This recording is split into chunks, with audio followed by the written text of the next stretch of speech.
So let me try to illustrate. When I say every child of God, that's our story. I'll use my experience, and then we'll close with the experience of Jesus, which is 1,000,000 times more important than mine.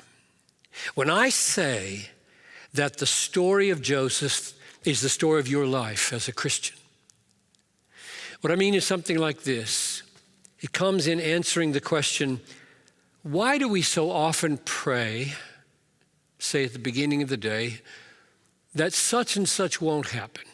Breakdown of a car, getting sick with a disease, that some bad thing won't happen. Why do we so often pray that some bad thing won't happen, and then in the afternoon it happens?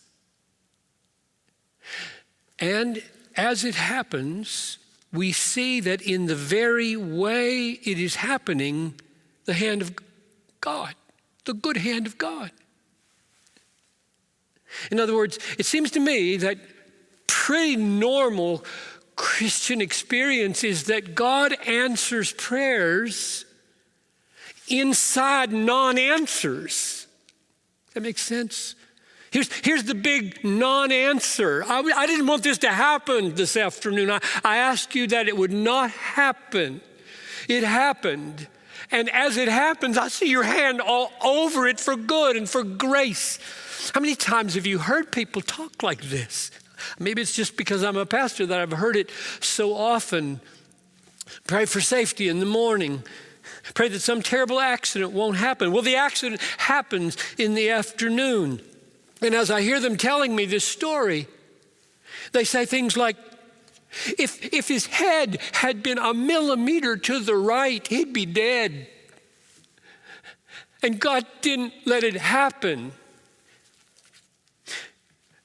The woman walking by on the sidewalk was a nurse. The ambulance came just like that. It was like 3 minutes. In the hospital, they had an ample supply of his unusual blood type. Never before would they have such a supply. You hear that, right?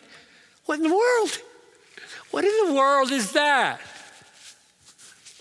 Because if I didn't know the story of Joseph, I would be inclined to say,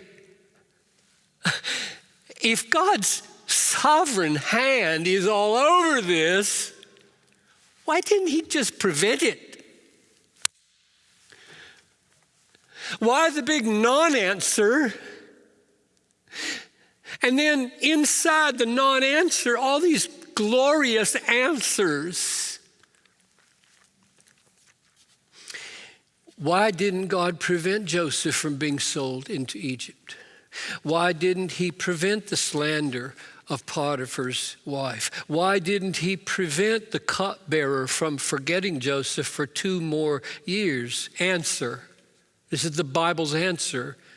Because God's way is to bring his people into peril for his wise purposes, all the while planning through the peril their God-exalting rescue.